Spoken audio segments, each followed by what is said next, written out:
खौफ है, यानी नौकरी पेशा की बात कर रहा हूं मैं, उसको कैसे ओवरकम करना है? क्योंकि जो बिजनेस कर रहे हैं ना, जैसे आपके बेटे ने 13 साल की उम्र से शुरू कर लिया, मैंने उस पर भी आना है, आप 18 साल की उम्र से कर रहे हैं, कभी नौकरी नहीं की, आपको वो खौफ ही नहीं है, आपको वो 30 का महीने का पता ही नहीं है, ठीक है? आपके किसी महीने के एक दिन में 50 लाख आ जाना है, किसी में एक दिन में 5 रुपए आ जाना है। मैं तो साल का खर्चा दिसंबर में ही पूरे साल का अलग प्लान कर लेता हूँ। अच्छा, ये बड़ी इंपॉर्टेंट आपने बात की है, ये मिस हो जानी थी। ये मैंने बहुत से लोगों से जब पूछा तो उन्होंने ये कहा कि बिजनेस और जो आपकी नौकरी है उसमें फर्क ये होता है कि आपको आने वाले वक्त के लिए सेविंग रखनी पड़ती है उसके लिए, क्योंकि आपको अगले साल का कुछ पता नहीं है, साल कैसा हुआ, कोई सीजनल बिजनेस है, फर्ज करें एग्रीकल्चर का है तो उसका तो बिल्कुल ही पता नहीं चलता, आईटी का है, फायरवॉल लग गई, ठप हो गया सारा कुछ, क्लाइंट नहीं आ रहा, मुल्क की हालात है। तो ये एक बात अच्छा हुआ कि आपने बता दी है कि पैसे आपको रिजर्व जो है रखने पड़ते हैं। वो जो खौफ है और वो जो चीज है कि जी अच्छा अगर ऐसा हो गया तो कैसे, उसका यही हल है कि पैसे पहले साइड पर रखें। मैं आपको पहले तो एक इंटरनेशनली बता दूंगा, मैंने अभी थोड़े दिन पहले सऊदी अरेबिया में सेशंस में 1-on-1 करता हूँ, लोग मुझसे गाइडेंस लेते हैं, 1 घंटे का सेशन होता है और फाइनेंशियल्स अपने करवाते हैं, हमने लाइव प्लान्स करते हैं। jfconsultants.net ये उस पर सारी इंफॉर्मेशन मिल जाएगी। जवाद हफीज सबसे आसान मुझे है, गूगल करें जवाद हफीज, आपको सीधी मेरी वेबसाइट सबसे ऊपर नजर आएगी, क्लिक करेंगे सारी डिटेल्स। ये लोगों के लिए जो राब्ता करना चाह रहे हैं, जो सर की क्लास ज्वाइन करना चाह रहे हैं या पर्सनल 1-on-1 जो है वो गाइडलाइन देना चाह रहे हैं, वो इस तरीके से जाके जो है वो कर सकते हैं। नीचे कमेंट में पता क्या लिखेंगे, कहेंगे कोई काम की बात नहीं थी, ये दोनों दोस्त हैं, ये मार्केटिंग करने आया था। फिर क्या हुआ?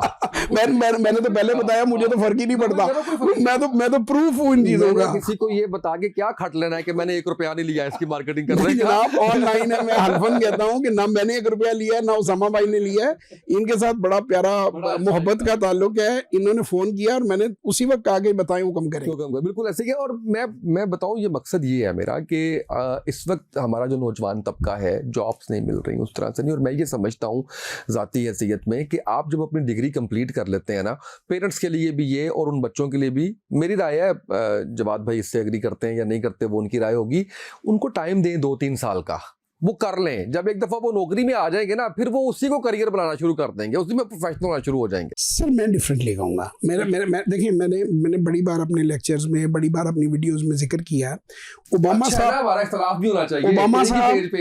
साहब जब प्रेसिडेंट थे यूनाइटेड स्टेट्स के, तो नॉर्मली अमेरिकन प्रेसिडेंट को इंट्रोड्यूस कराया जाता है strongest man on earth, the president of United state.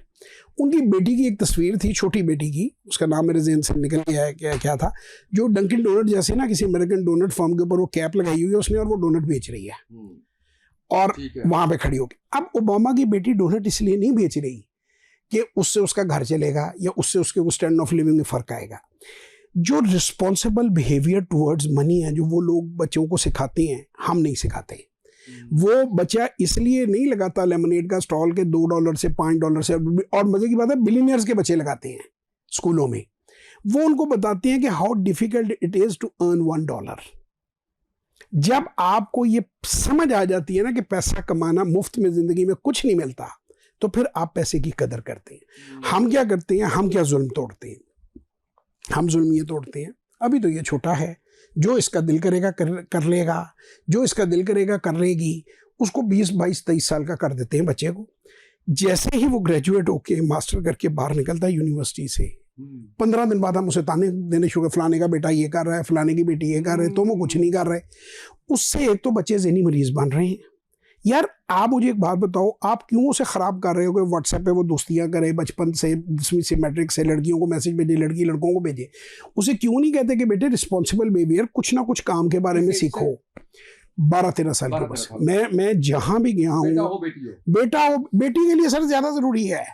मैं लोगों को ये कहता हूँ कि अगर बेटी है और उसको आप आज के दौर में काम नहीं सिखा रहे, तो आप बिल्कुल कोई अक्लमंद आदमी नहीं है। अच्छा, फिर ये बताएं कि करवाना कैसे चाहिए, कुछ इन्वेस्टमेंट देनी चाहिए? सर अब देखिए मैं आपको बताता हूँ, मेरे पास लोग आते हैं, वो कहते हैं मैं अपने बच्चों को कैसे कहूँ। मैंने कहा यार 18 का जब तक ID कार्ड नहीं बनेगा, मेरे बेटे का ID कार्ड नहीं बना हुआ था, 13 साल की उम्र में मैंने 1 लाख रुपया डाला ट्रेडिंग अकाउंट में। मैंने कहा चल बेटा शुरू हो जा। मैंने अपने बच्चों के साथ क्या किया हुआ था कि प्रॉफिट सारा तुम्हारा, लॉस सारा मेरा, उसकी वजूहत मैं तुम्हें पूछूंगा कि क्यों किया, फिर रिन्यू कर दूंगा इतनी देर बाद पैसे, ताकि तुम सीखो। अब वो पैसे तो विड्रॉ कर ही नहीं सकता, उसके पास सिर्फ पासवर्ड है, वो ट्रेडिंग बढ़ा सकता है, घटा सकता है, विड्रॉ नहीं कर सकता। तो बच्चा भी कंट्रोल में रहता है। बच्चा खराब, वो कहते हैं लोग पैसा देखेगा खराब हो जाएगा, पढ़ना छोड़ देगा। आप इतनी बड़ी अमाउंट पे ना लगाएं, ऑब्जेक्टिव उसको सिखाना है, ऑब्जेक्टिव उससे घर चलवाना नहीं है। बिल्कुल सही। जब वो इस काबिल हो जाएगा कि वो अपना एक कैमरा, एक पॉकेट मनी, एक अपनी कोई शूज़, कोई नाइकी का जूता उसे पसंद है 20-30 हज़ार का, उसको आपने लाख रुपए दिया। मैं अपने बच्चों के साथ क्या करता हूँ, मेरी बेटियाँ दोनों थी उस दिन, उनको पता जो हम मांगे बाप ने ले देना है। वो कह रहे थे यूनिवर्सिटी से पहले हमें आईफोन चाहिए। मैंने कहा मैं दोनों को आईफोन के जो पैसे हैं वो ट्रेडिंग अकाउंट में डाल देता हूँ, डूब गए मेरे, उसमें से आईफोन निकालना, निकाल लो, उसी दिन ले लो। वाह, बिल्कुल सही। अब ये अप्रोच जब आप, अब मैं लोगों की बीवियों का कहता हूँ, मेरे पास लोग आते हैं पूरी दुनिया से बात होती है, मैंने कहा यार आपकी मिसेज जिद करती है जेवरों के लिए, चीज़ों कहते करती हैं। मैं क्या, आप उन्हें कहेंगे इतने का जेवर है ना, कि हाँ इतने का, और ये मैंने आपको अकाउंट में डाल दिए, मेरा अकाउंट है। मेहनत कितनी करनी पड़ती है सर? किसी चीज में भी मेहनत उतनी ही करनी पड़ती है। नहीं, मतलब ट्रेडिंग की तरफ अगर कोई आता है और इसमें सर बिल्कुल रिलैक्स, दिन में 10 मिनट और हफ्ते में 1 घंटा मुझे छोड़ दें, मेरी बातों पर प्लीज ना जाए, मैं आपको न्यूट्रल रेफरेंस देता हूँ। मेरी हमेशा बात है पीटर लिंच, आप लोग गूगल कर लें, पीटर लिंच दुनिया का सबसे बड़ा फंड, फिडेलिटी इन्वेस्टमेंट। वो कहता है if you are as smart as you can do 5 grade math, you can trade and invest in stock market. ये मेरे नहीं, Peter Lynch, one upon the Wall Street किताब है, जाके पढ़ लें। उसके बाद वो कहता है if you do as much research as you do before buying a refrigerator, you will hardly lose money in stock market. वो कहता है हमने जब फ्रिज खरीदना होता है तो हम पूरी मार्केट का सर्वे करते हैं, ये डबल डोर है, ये छोटा है, ये बड़ा है, ये दरमियाना है, इसकी गैस ऐसा रिफिल होगी, इतने की होगी। हाँ, और जब मैंने शेयर खरीदना होता है मैं कहता हूँ फिलिप ने लिया मैं भी ले लूंगा, यानी उसामा भाई ने लिया मैंने भी, भाई ये चीजें मरवाती हैं। ओके, और बहुत अच्छी ये टिप है। स्केल छोटा रखें। एक एरिक रीज की किताब है, मैं हर जगह कहता हूँ, लीन स्टार्टअप, $100 अप्रोच, और उसको मेंटली आप पहले दिन राइट ऑफ, मेरे पास लोग आते हैं ना, तो मैं कहता हूँ कि अगर तुमने फर्ज करो 3 लाख भी, उस जमाने में तो 1-1.5 लाख का आईफोन आ जाता था जब हम शुरू करा रहे थे ट्रेनिंग, अब वो बढ़ते ही जा रहे हैं, लाख हमारे डॉलर बढ़ता जा रहे हैं, रुपया टिकता जा रहा है। तो मैं उन्हें कहता हूँ यार तुम फोन लेते हो? कहते ही लेता हूँ। मैं कहता तुम बाहर निकले फी सेंटर के गन पॉइंट को ले गया, तुमसे गिरा, गटर में गिरा चला गया, आज तक किसी ने खुदकुशी की है? कहते ही नहीं।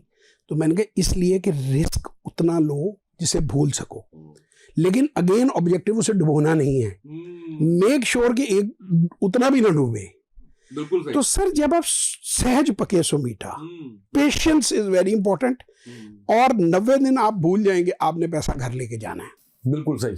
आपको अंदर इन्वेस्ट करते रहना, अंदर ही इन्वेस्ट करें, अंदर ही सीखें, छुट, और अगर समझ नहीं आ रही रुक जाएं, नहीं भी कमाएंगे तो कोई फर्क नहीं पड़ेगा, एज लॉन्ग एज आपका कैपिटल सेव है। मरता आदमी तब है जब उसका कैपिटल उठ जाता है, चलता है ना कैपिटल से, जो मेन है वही चला गया। अब आप वो जो मैंने जो बात की कि जॉब का जो फियर की आपने बात की, पहली बात तो ये कि जो बंदा 9 to 5 एम्प्लॉयड है तो उसका फियर होना नहीं चाहिए, 5 to 9 काम कर रहा है, अगर वो काम नहीं भी चलेगा तो उसकी जॉब उसे फीड कर रही है, और तब वो जॉब छोड़ेगा जब वो उस चीज उस लेवल से वो ऊपर चला जाएगा।